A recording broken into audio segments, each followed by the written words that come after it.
When I first started researching issues with religion, it was something that most people would say don't try to do anymore. And so when I began my career, I was very, very aware about the fact that you would be very, very careful about that. So you were the bad boy professor.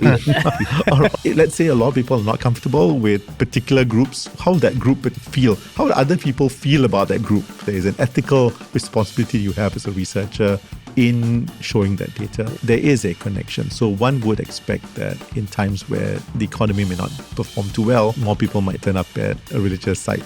But when CDC vouchers given out, that's when the religion will... This is very interesting. Or when Toto is 10 million, everyone's super religious.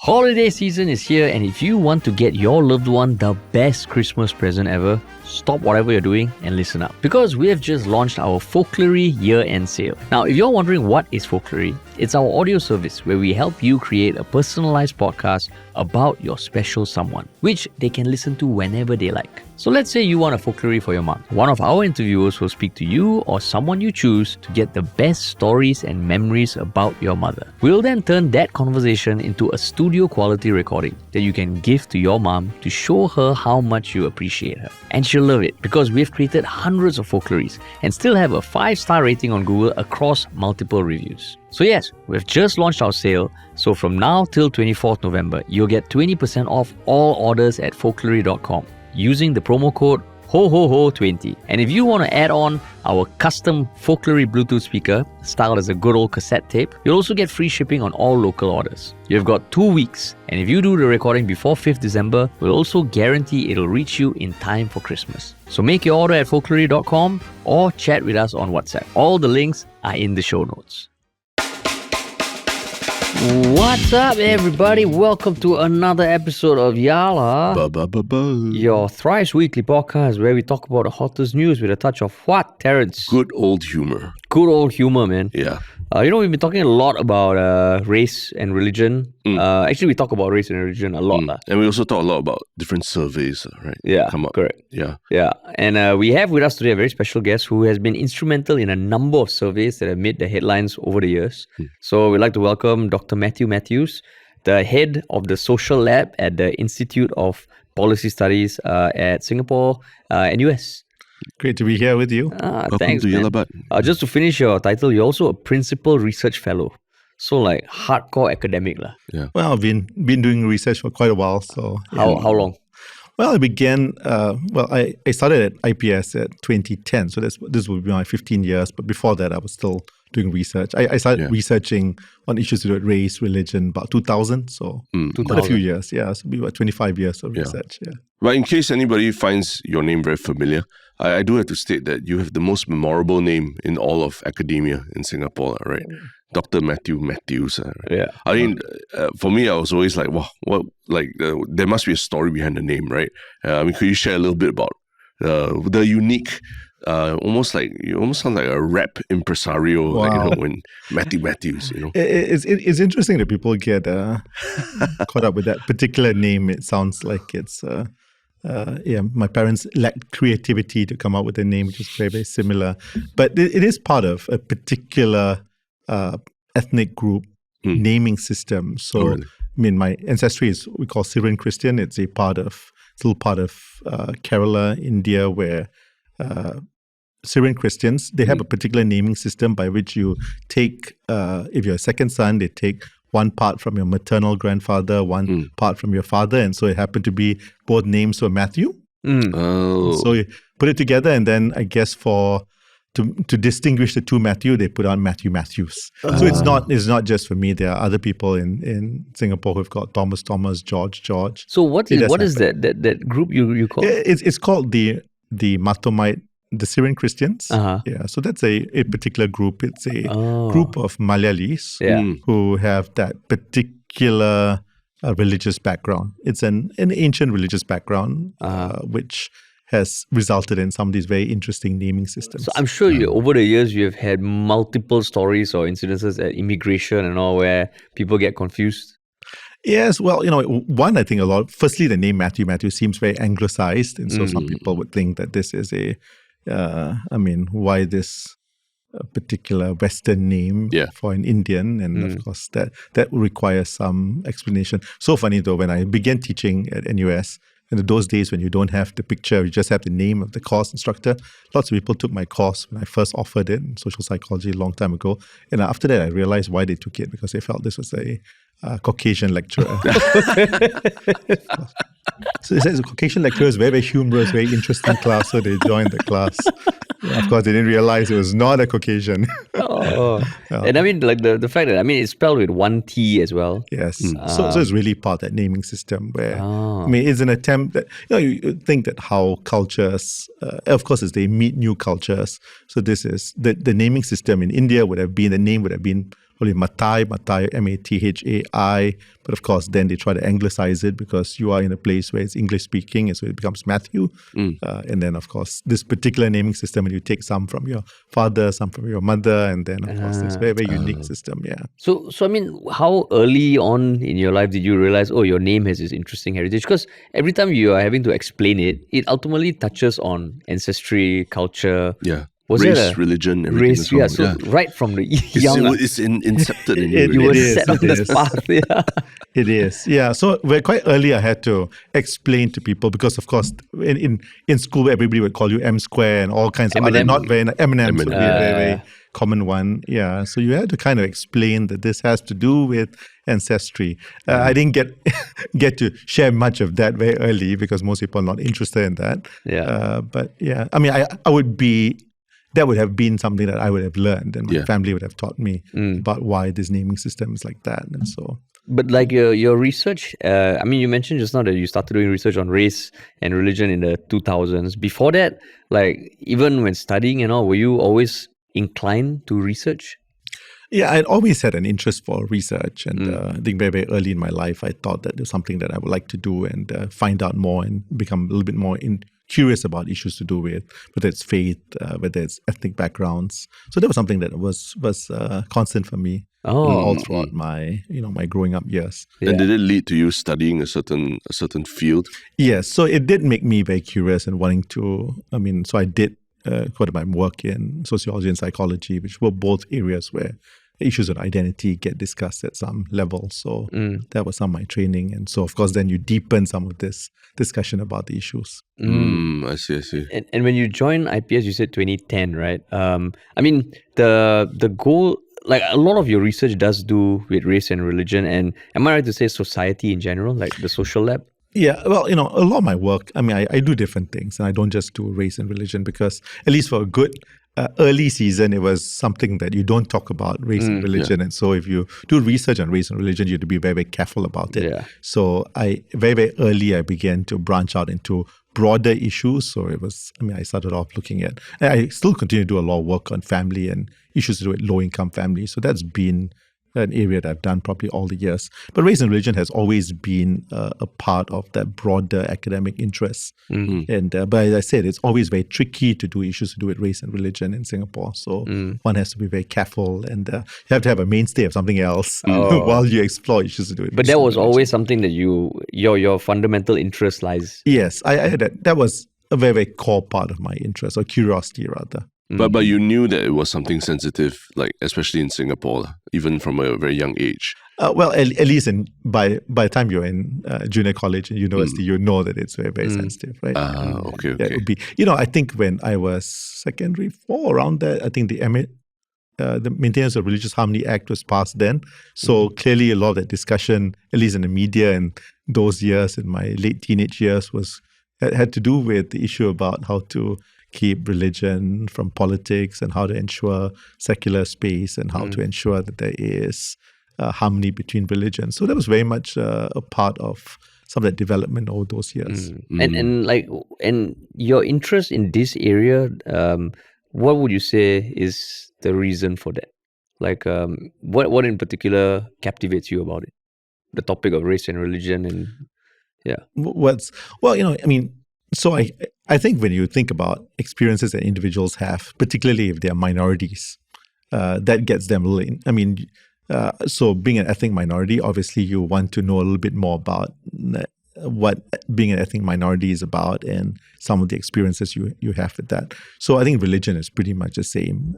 Though, of course, in Singapore, no religion is every religion is not a majority.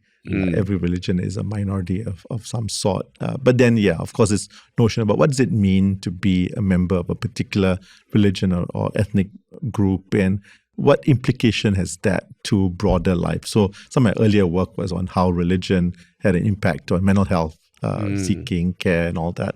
So you can often see that many of these forces or many of these institutions, religion for that matter, has tremendous impact on many other aspects of life. So it's not just on the religious life per se. Religion affects how your beliefs in marriage and parenthood, how you cope with daily stresses on life, the choice of health treatments you take or don't take, decisions in many areas, how you conduct business. So I think it's an important area which needs to be unearthed and teased out. Do you see your work as part of a larger mission where, you're tackling something very sensitive in the social fabric of Singapore, but at the same time you're coming at it from an angle like looking at the data, and it's a cold hard data of how people react to surveys and all. Do you feel like it's part of your mission to really put the data out there and get people to see that some of the stereotypes or the way they look at things can be different? Do you see that as a bigger mission for you? Well, when I began this, just think about my, finishing off my studies, my doctoral work. Most work on religion, and Singapore has quite a bit of work on religion, tends to be very qualitative. So people do study small groups, try to understand those groups. Very little data which is generalizable to the population. So you've got, people have talked about particular groups might be marginalized or are discriminated against because of their religious beliefs. But what is the actual experience if you look at it from a population level? Is it just small pockets, which is of course something that's worth studying, but is this generalizable? Do you see this happen in a broader space? So I did have the fortune of being among the first few people to be able to explore some of these topics in a broader national level. And of course, since then, we've been able to do quite a bit of that. And most recently, this past August, there was a paper, Religious Identity and Practice Among Singaporeans, that you kind of led. And before we get into that specifically, given that you've been researching in this area since 2010, how would you say things have evolved in terms of perceptions or trends or generalizations? Well, one I can say is that when I first started researching issues with religion, it was something that most people would say, don't try to do any more work on religion. Be very careful about it. Extreme care. And of course, we have opened up quite a bit. Issues with race and religion, I'd say that when I first started to look at that, it was something that, even at the university, there was a lot of concern. Even with academics who are not local here, who have been used to looking at these areas internationally, they recognize that in Singapore there's a heightened sensitivity to those areas. And so when I began my career, I was very, very aware about the fact that you will be very, very careful about that. So you were the bad boy professor, or rather, trying to push a little bit about to try to explore some of those issues, right? People don't. It was just something that was not very, very convenient. I was very, very supportive very happy that my director was very supportive of some of the work on trying to understand some of those areas. And we were able to, from then, I think there's always concerns. If you put out data on issues to do with religion and for that matter, race, and people look at that data, and it may not be to their liking or there's concerns about it, there can be, strong reactions to it. And, you always wonder whether society is at a stage of maturity to be able to have those discussions. For instance, one of the earlier, it was just kind of like internationally done, trying to look at whether people are comfortable with people of different religious backgrounds being your neighbor, being your partner, all kinds of different relationships. Let's say a lot of people are not comfortable with particular groups. How would that group feel? How would other people feel about that group? So many of those implications ring in your mind. So beyond just putting out data, there is an ethical responsibility you have as a researcher in showing that data. So there's always that concern. Just to give context of what you're saying, you're actually speaking from experience, in the sense that there was an article a few years ago that got, ultimately resulted in a lot of backlash or reaction, would you say? There was one, I Yeah. think it was 2019. 2019, correct. Yeah, it was pre-pandemic. It was on, and I think that, if I'm not wrong, it was ISIS. There were some of the concerns about ISIS. And we had this survey, was part of an international survey, which looked at religious trends. But I think one of the newspapers which carried the article, or rather had summarized the findings, had put down something like 15% of respondents find Muslims threatening. Oh, it was... I mean, I'm looking at the headline now. It was a Straits Times article. And you look at it, you're like, oh, wow, even now reading it in this day and age where people are supposed to be more open, it feels like it's... Yeah. And the number, I mean, so for us to put out that, we knew that the number was so small. I mean, it's a small number comparatively, right? Yeah. It's not half of Singaporeans have issues with Muslims, for instance. 15% is a small number. But clearly putting it out, as you mentioned, in that way, I remember this very clearly because on Facebook, people were so upset. There were thousands of people who would make comments about, and I guess they're not reading. Nobody bothers to download the 100-page report and study it, but they're just looking at the headline, and they're very upset. How can somebody in Singapore say that about another community and say that people are not happy about the community or feel threatened by that? It just seems to be so against our fabric of race and religion. I remember that there were tons of people, not tons, but there were tons of people very, very upset with me, very angry, and that also people said, call the police, get ISD on this. On me, yeah. Where is the minister? Somebody needs to do something about how can somebody put up this kind of research. But then it sounds to me that there's a bit of tension between researchers and the media who covers the research that you do, that right? What is that relationship between the two parties? Well, we always hope that media will, be responsible in terms of how they, report a particular piece of information. I think as researchers, we try our best to make sure that our research findings are robust. We spend a lot of time making sure that whatever we get from the field is as good as possible. Is as authentic. It's not doctored. We present that. Our report is as clear as we can do it. But we realize nobody's going to read that long report. So we are dependent on the media to be able to provide that succinct report of it. And so we hope that the tagline, the headlines would better summarize. Yeah. But I think here it possibly was, I don't know, I can't speak for the editor and the journalist or whoever was responsible for the headline, but possibly it was an attempt to try to, speak into, to remind Singaporeans that there are portions of Singaporeans which are uncomfortable with other groups, and we wanted people to. But did that kind of how did that affect you personally? Getting people saying they want to report you to the police, call ISD on you, it can affect people, right? Did it affect you? Did it make you question, why are you even doing this? Well, a couple of years before that, the first time that we did a more larger study on race, we already had quite of that strong reactions by different groups of people. Whenever you've got responses which either show divisions, Singaporeans are so, I guess we're keyed into the narrative that we've got very, very high levels of harmony, and we do have lots of harmony. So this mention that there might be pockets of disharmony or prejudice is just so against the notion of what we have as society. And people take it out at the researcher who puts out that information, unfortunately. Yeah. And I saw that happen when we first put out a major study. So we did a major study, I think it was 2010, 12, 13. And that study covered many areas on race, religion. And so that already had quite a bit of reaction from there, because it's the first few times people put out information about discrimination, for instance, at workplaces, which was not something that you ever talk about, that minorities may feel discriminated at particular workplaces or have different kinds of experiences. And when you have that, people immediately see that you are trying to stir some kind of something, a nest which should not be stirred. And so there are all kinds of considerations. It's like, those sort of family gatherings where everybody knows this uncle has done something, but if you say something about an uncle, you cannot scold it.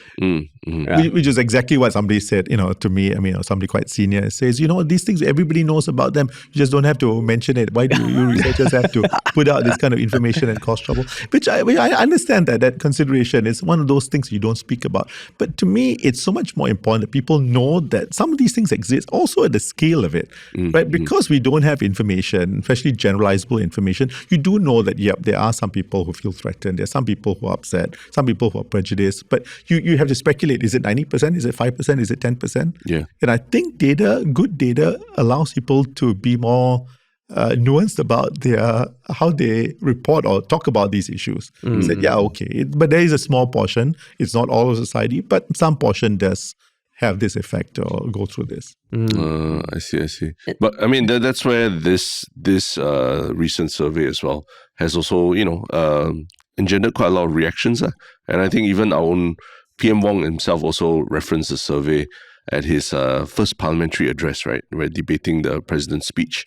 I mean, was it already something that you knew about, that he was going to be referencing the survey, or was it a surprise for you? Or what? I never knew that PM Wong would. I mean, in fact, now you mentioned it, somebody mentioned it to me. I didn't look up the answer to see exactly what he said, but I do know from what somebody mentioned, it's the issues of national identity and the fact that we do have different, not everybody looks at national identity the same way. Is that the one you're talking about?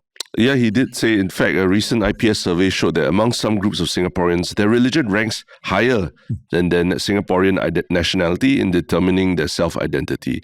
And that is why race and religion, if exploited, can easily arouse passions and tear apart the very fabric of our society. So yeah, very, very charged language, right, to describe the fault lines in society, right, that this survey has engendered. So maybe before we dive into the survey, maybe you can just, for our listeners, like, what did the survey set out to do and what were the biggest takeaways? Yeah, well, that particular report came out from a larger survey looking at race, religion, and language, all these different fault lines that we have within society. We had a particular carve-out looking particularly at the issue of religion. We look at identity, of course, that's the biggest part of it.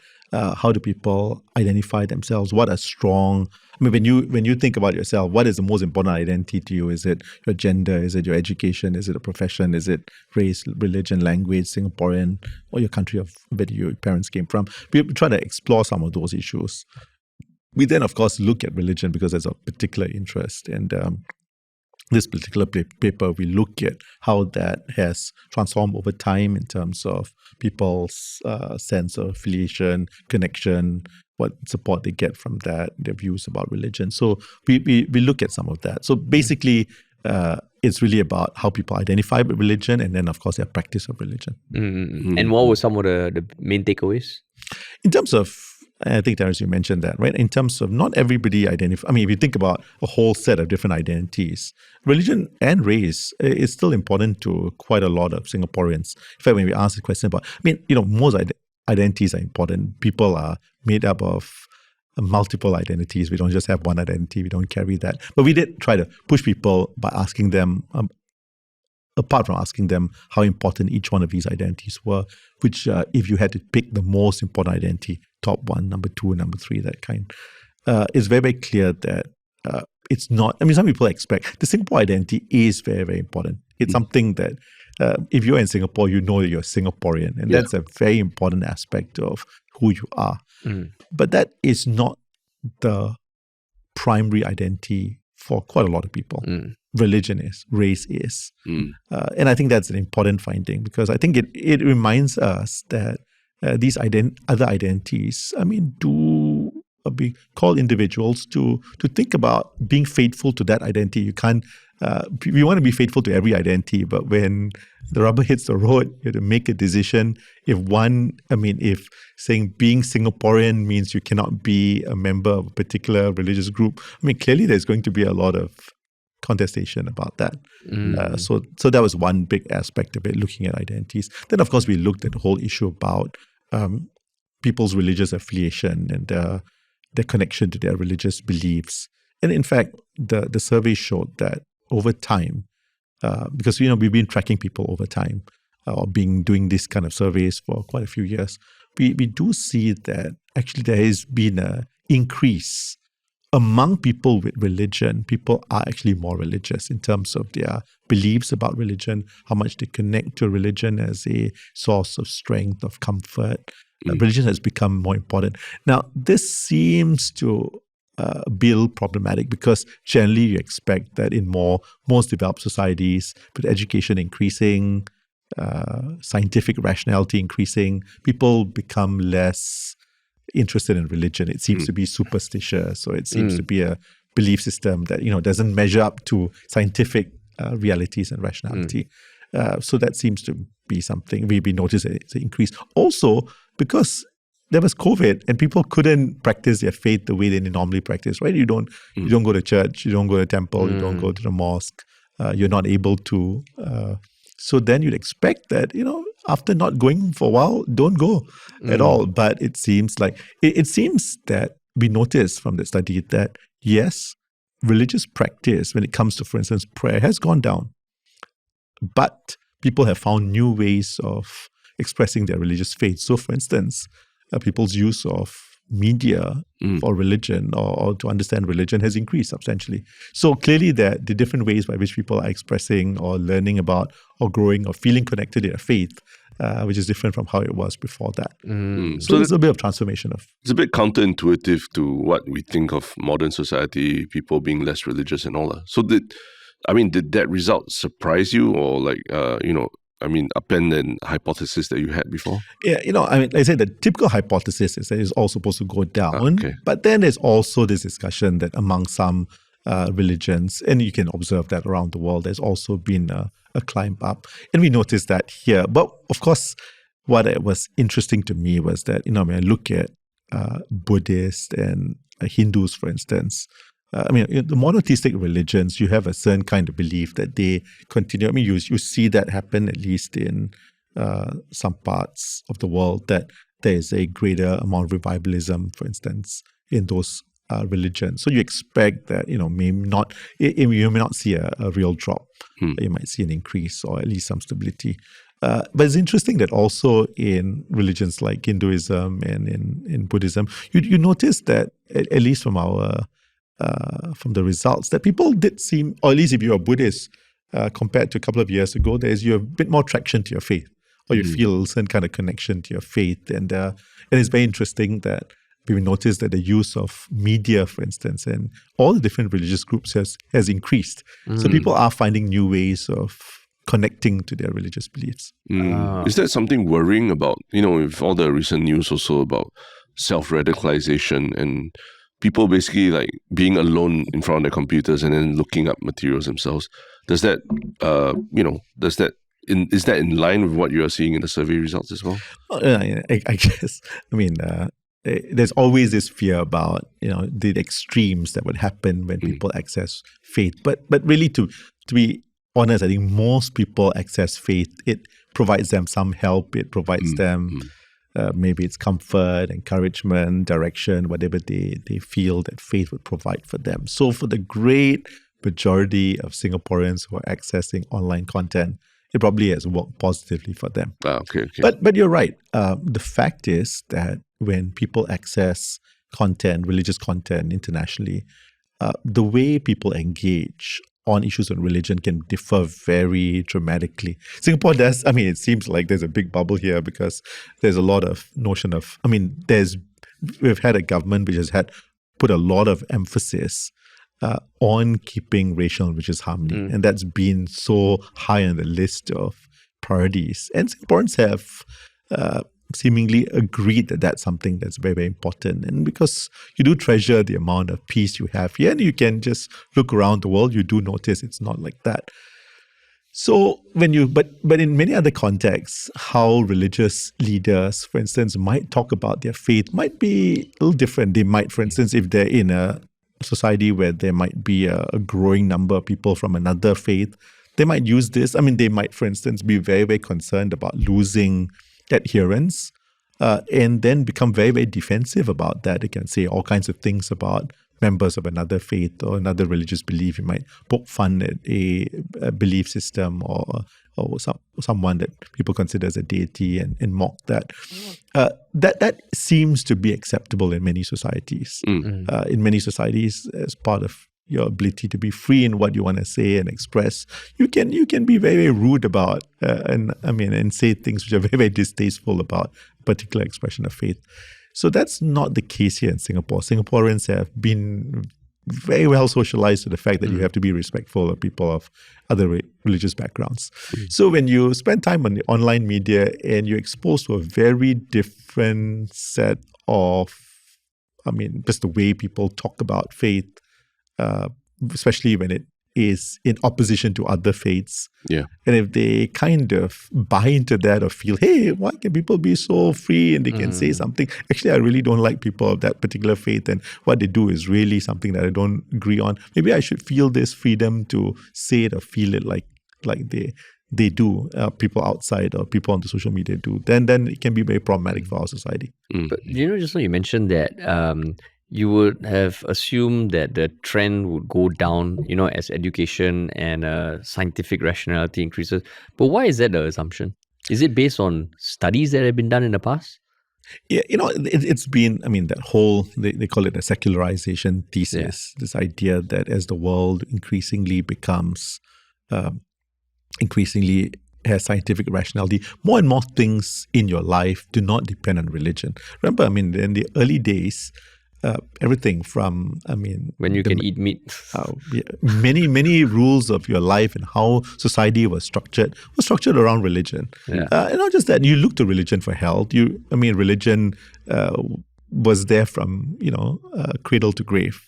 It was so much part of your life. Religious organizations, the church, the mosque, the temple, they were so much part of individual social life. They kept order.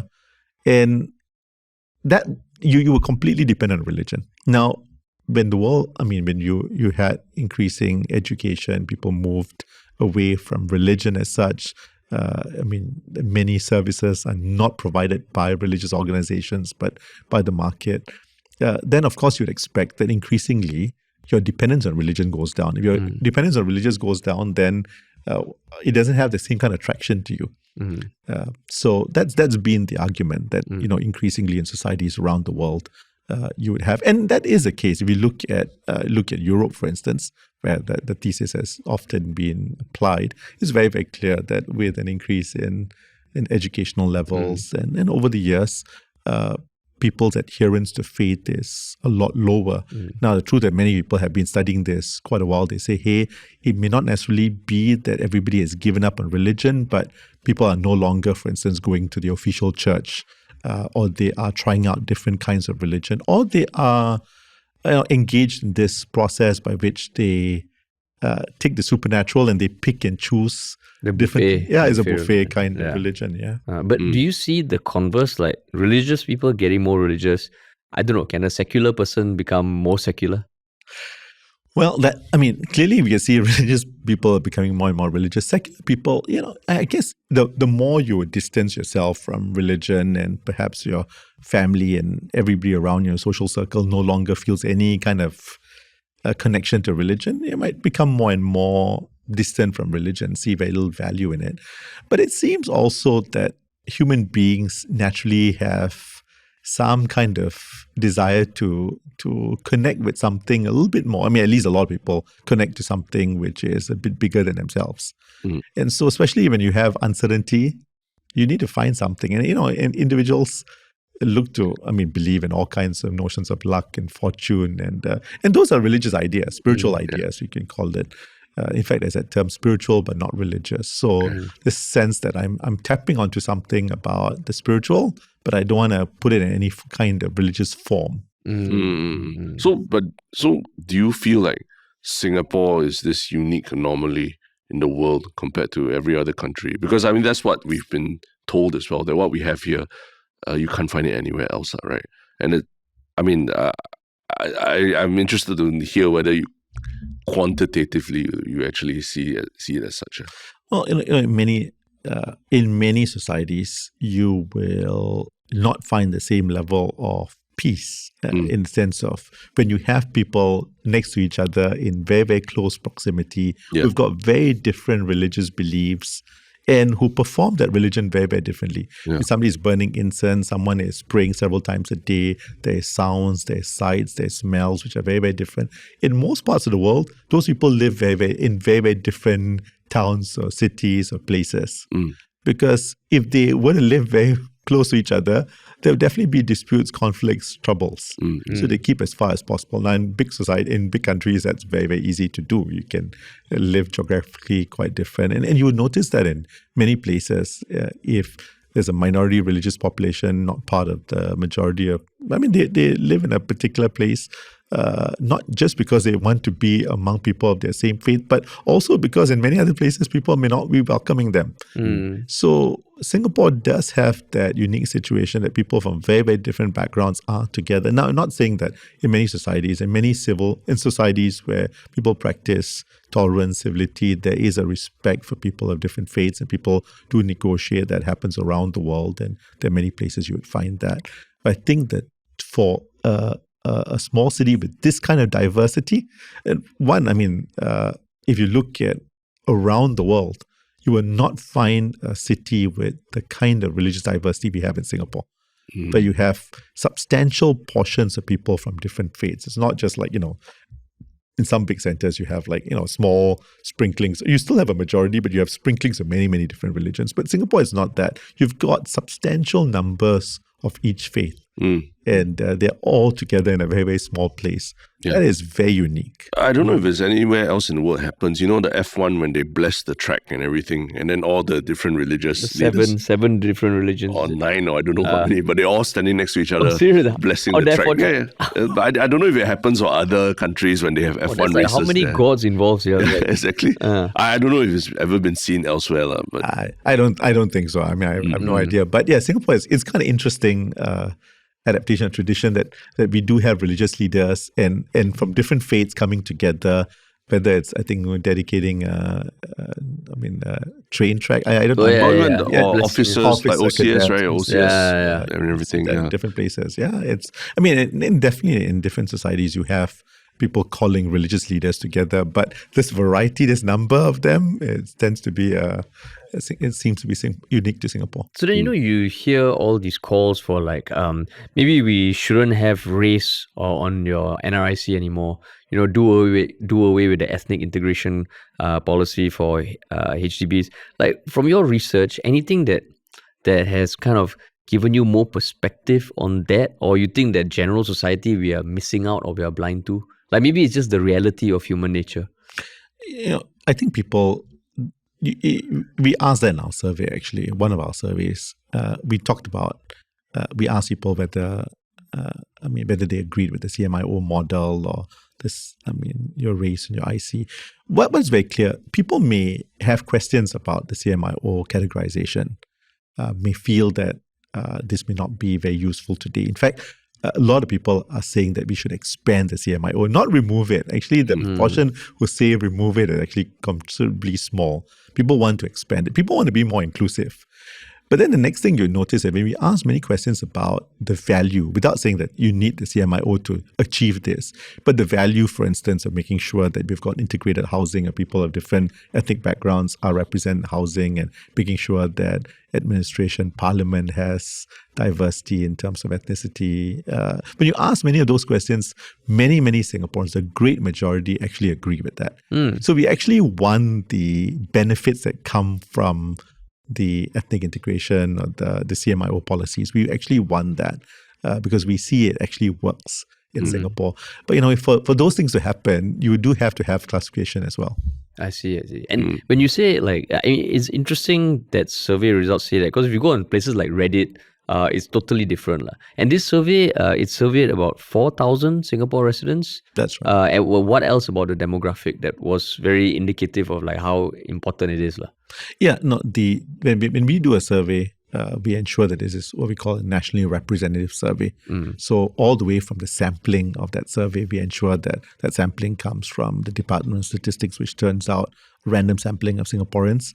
So when our interviewers go down and knock on the door and try to get that particular person who is identified, we can be quite sure that it has been randomly done. And so when you look at the proportions on the survey, which finally get, they very much mirror what you have in Singapore. So you pretty much can be very, very sure that the results you get here on the survey actually represents the great majority of Singaporeans. And it's not self-selecting. From what I understand, it's not say people will sign up to go survey. No.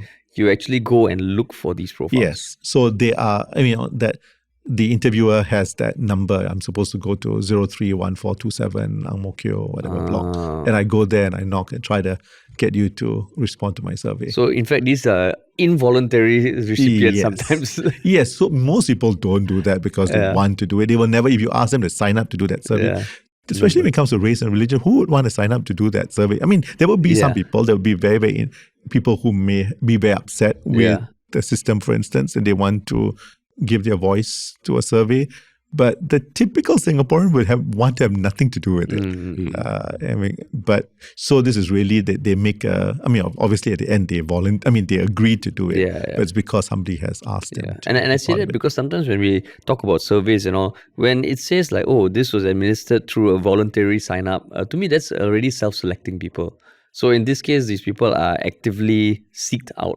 Yes. And that ensures that we get what we call, for survey methodology, if you want to ensure that it's of good quality, it has to be really random. And random does not mean that you just do it any old way. It means that there's a system by which everybody technically within society has an equal chance of being part of that survey. And so that system allows that, right? So, this could really represent just anybody within society. I did want to ask about the concept of national identity, right? Because it is one of the markers that is compared alongside race and religion. But national identity for a young country like Singapore, where, population size is changing and everything, it seems like something very fluid, right? So how do we know for sure that when someone says, oh, national identity is the most important thing to me, that it doesn't overlap with something about my race and religion, is such a big part of my Singapore identity as well, and that's my national identity. How do you ensure that you differentiate between those two markers? Yeah, I think we in that particular study we made sure we mentioned Singapore and bracket national identity. So we try to be quite clear about the fact that this is not about race and religion. It's just that. But you're right. When people think about their national identity of being Singaporean can be being Singaporean and also being a member of a particular race or religion. The Singapore identity doesn't force you to divorce yourself of that other identity. You can be Singaporean and yet Malay at the same time. So that's something that is a unique feature. But in our surveys, we kind of clearly delineate those. So they're very, very separate things. Is there anything that indicates how, there's so much about the rising cost of living, like now the middle class being squeezed. Is there any correlation between how tough life is, and I say tough in air quotes, versus how religious people are? And you can also factor in what's going on around the world, the dark and stormy clouds that we have heard. Yeah, we're still thinking a little bit more about this, but it is true that in times of economic difficulty, people do then feel a stronger attraction to faith. Faith has always been seen as a source of comfort, strength, guidance. So individuals do connect to religion. Even when you look at our current studies, you do notice that among the very affluent, faith may be less important. People who have lesser tend to have stronger levels of faith. So this seems to be kind of very, very clear within the data. So there is a connection. So one would expect that in times where the economy may not perform too well, more people might turn up at a religious site. But when CDC vouchers given out, that's when the religion will... This is very interesting. Or when Toto is 10 million, everyone's super religious. And a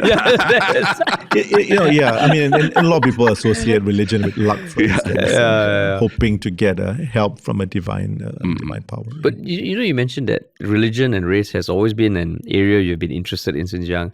You have done more research than 99.9% of the population in this area. Any of your thoughts that have evolved the more research you do? Well, I won't say that thoughts have evolved. I think the trends just continue to become interesting, and you notice these different trends. I don't think maybe I've seen the data so much that I just get it.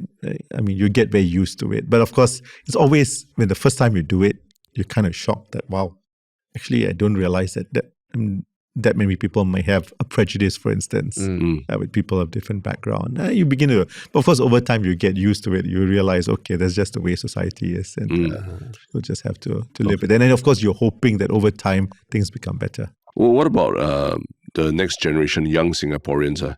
I mean, we know they are partying less, drinking less alcohol, procreating less. Anything in this survey about Gen Zs or young Singaporeans that also might be surprising? Well, I think the trends from the survey, and I guess from other sources, will give us a good sense that if there's anybody who accesses religion through digital means, it's going to be younger people. And just the fact is they might be lesser likely to attend a on-site religious gathering, but it does not mean that they're not religious or they don't have any religious leanings. They are very involved or active in the social media world when it comes to religion. They might talk a little bit about their faith on a forum page, for instance. So the fact is that young people have not given up on religion, but the way they look at religion might be a little different. They might be more, for instance, open because they are naturally more open to digital means of religion. They might be more willing to seek out and find out information. Years back, when you didn't have that option, you would feel a big betrayal, or at least your family would police it strongly, that you don't go to another faith and find out about their faith or read another holy book or get an instruction from somebody from another faith. People are generally careful about keeping the boundaries and the authenticity of their faith, or at least the delineation between their faiths. But today, people do have access to it, and young people are able to scroll, to look, and to find out about all the different faiths through digital means. And so that I think gives a different lens. It gives a lens. One is that I think for those who feel very strong about a purist approach to faith, they might be kind of disappointed because you would expect that younger people, because of their access to many different faith beliefs, positions, they might pick ideas or what is good in different religious traditions, and they might imbibe those. In that case, the purists would find that a little difficult to swallow because you should just take from my tradition, for instance, and not from other traditions. But if you're looking at from the broader world of interreligious harmony, faith harmony, you say this is actually quite good that you have individuals, younger people, who are actually willing to find out, hear, listen, get a better sense of what other faiths are. And very often then in that process, question or debunk some of the stereotypes people have about other beliefs or systems, which, they might have heard from their parents, grandparents, but really may not be true, or there might be other versions which you might want to look at.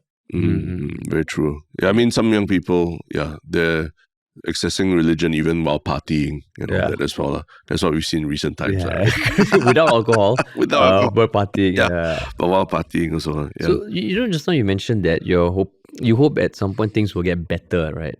When you say better, because you also mentioned that's how society is, do you think there are some fundamental truths about humans and society in general? For example, I grew up as a Hindu. Not to say I practice a lot. There are certain things I do out of respect for, my family, my ancestry, vegetarian on Tuesdays, not eating beef.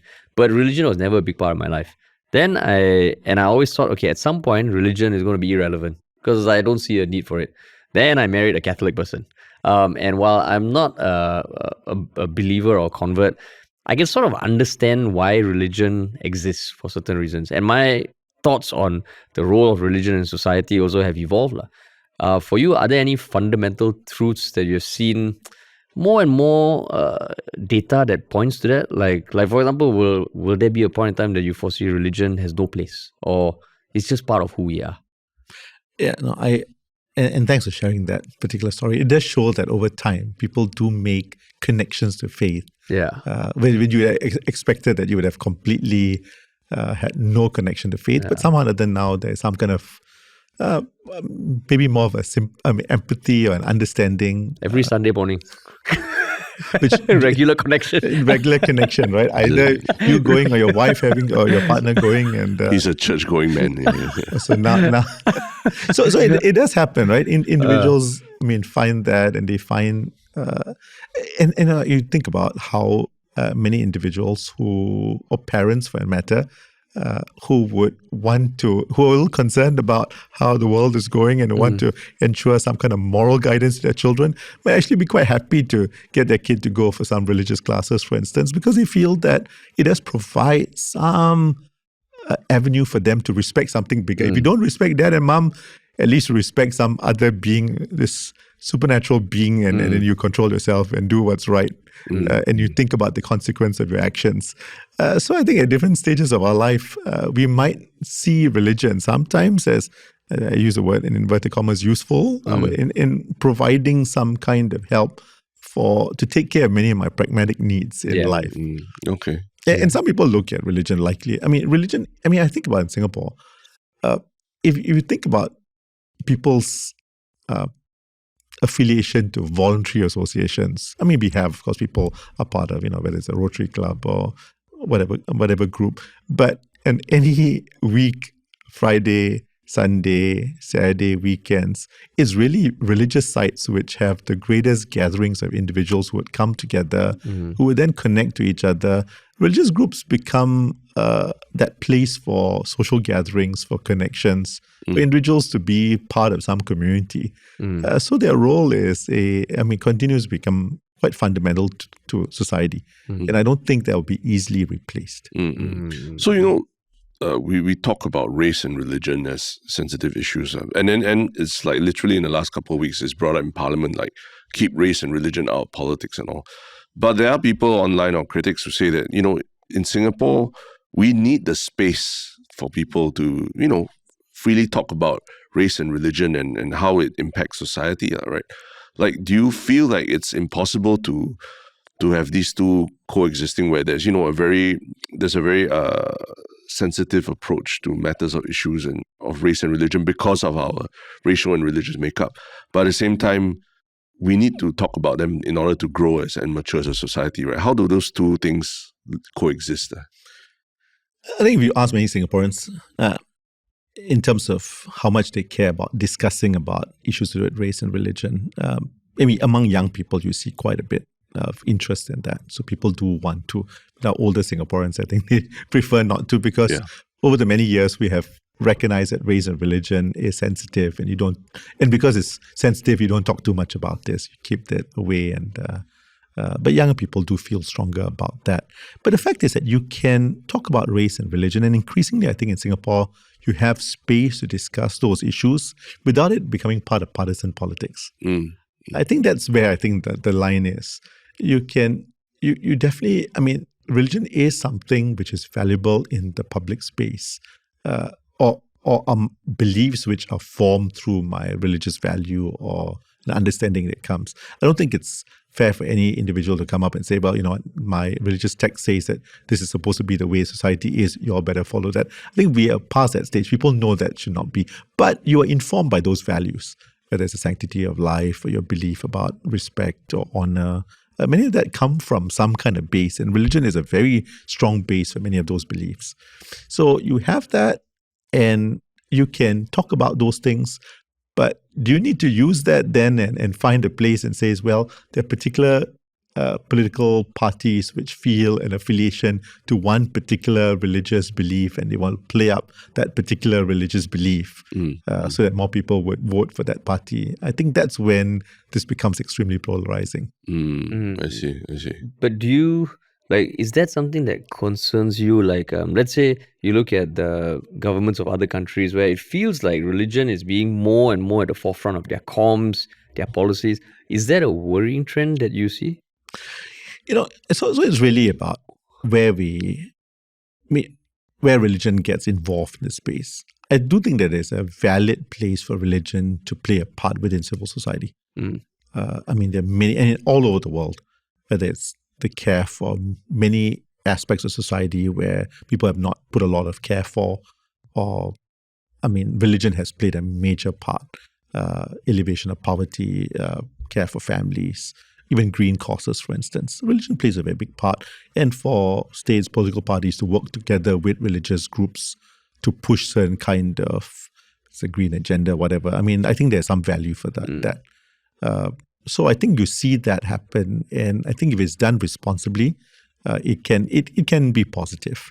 But then I guess this is where the extent of it and how it's used within the political competition phase, right? Politics is obviously competitive, and people, if you're using particular aspects of religion to pull certain people to vote for you, it can become a bit more of a problem.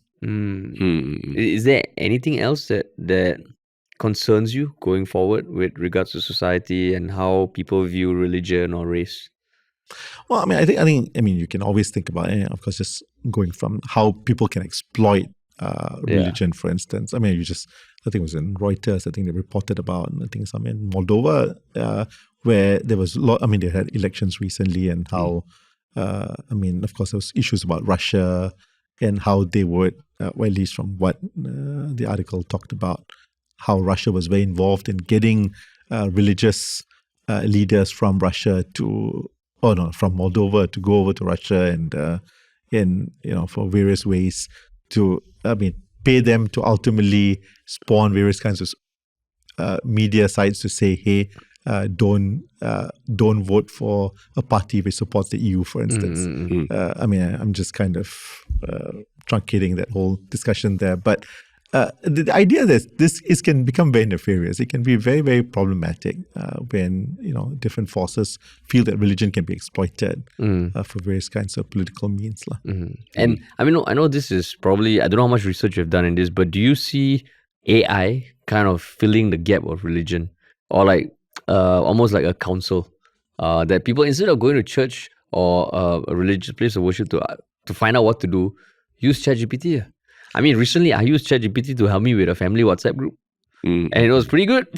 You can have AI girlfriends already, right? Because they allow erotica on ChatGPT and all. Yeah. So of course, this is just a hunch, but do you have any thoughts on that? Yeah, no, I think people are looking to AI for advice for all kinds of things, and you can see that happen. And there's a direction that people have. Will they look for an AI god or a deity? It's interesting, and I'm sure individuals will try that, and I'm sure confess to ChatGPT, and there will be it might be. Confessing to ChatGPT makes complete sense if you feel that. But how people render meaning to that may be very different. They may feel that, hey, there's God here, but there's a tool. Instead of using the priest, I will confess to ChatGPT, but God sees that. So I think they might look to ChatGPT and say, hey, God is behind the advice that ChatGPT gives and provide me. So I'm sure people are a little bit more complex than that, right? So they might use ChatGPT as a means, but still recognize the presence of something supernatural beyond ChatGPT. Because you upload to ChatGPT, it goes to the cloud, right? And closer to God, right? So you definitely will see it.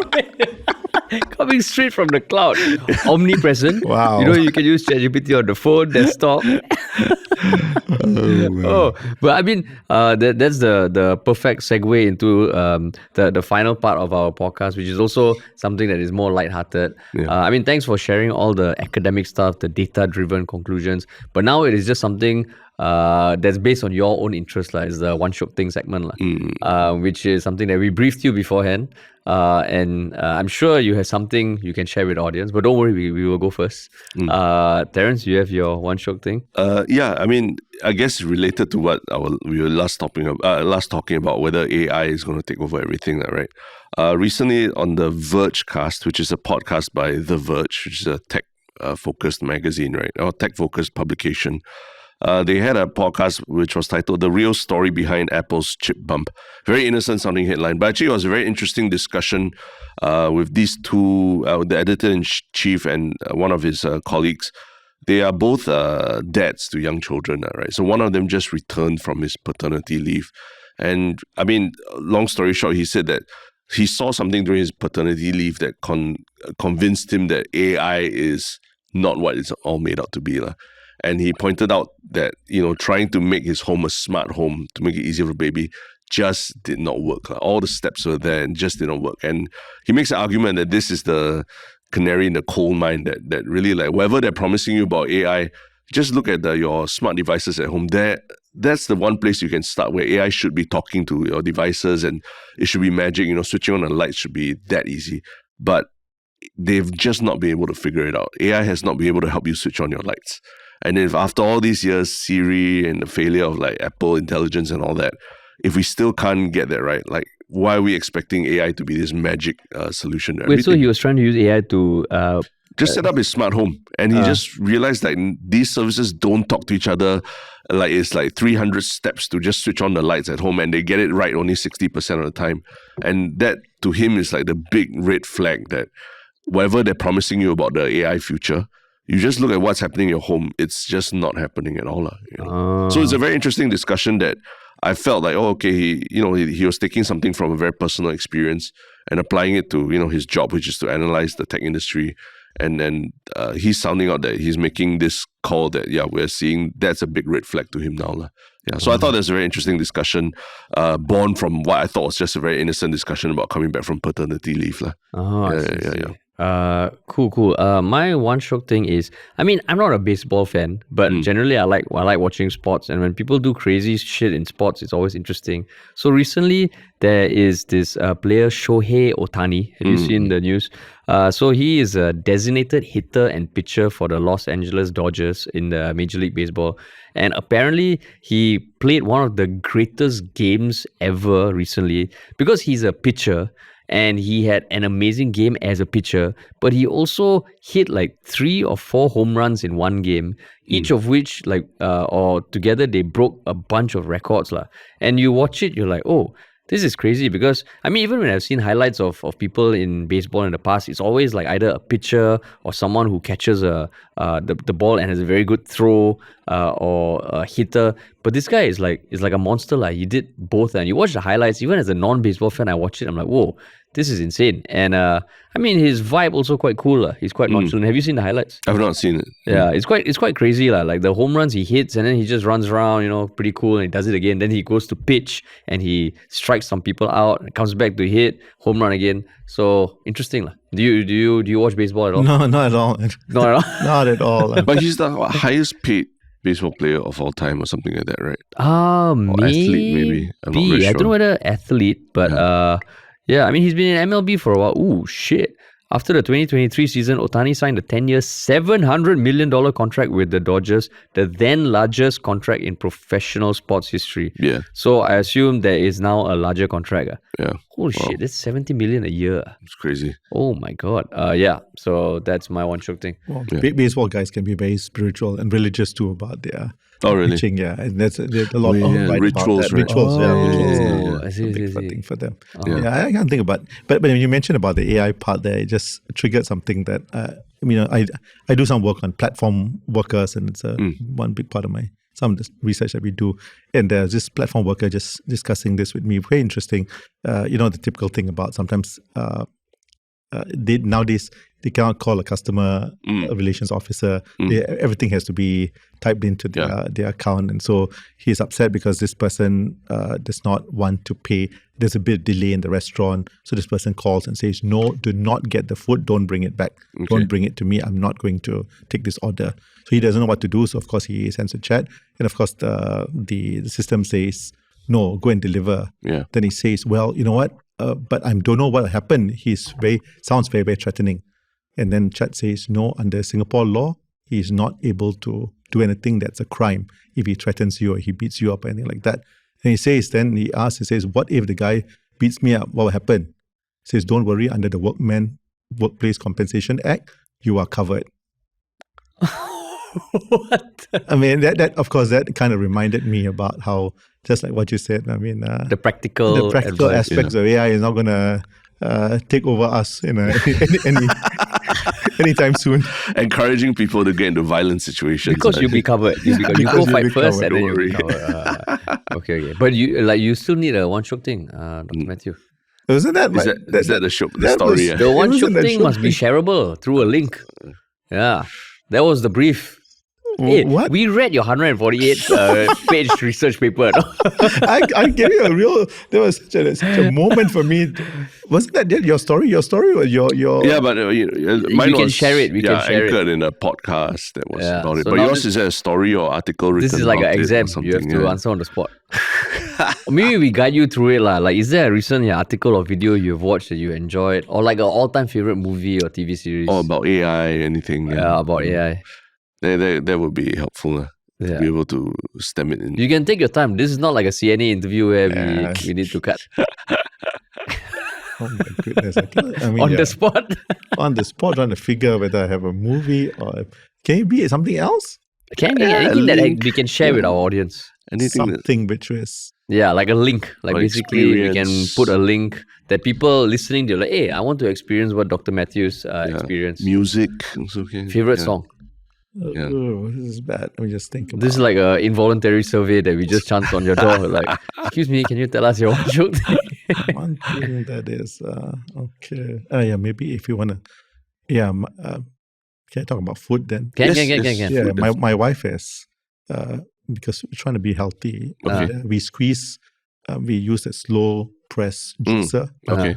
And she has been able to transform, after you squeeze the juice, you've got all the excess fiber. Yeah. She's been able to take it and make it into a cake now. So we have really? eating and you need a slow press juicer to do that.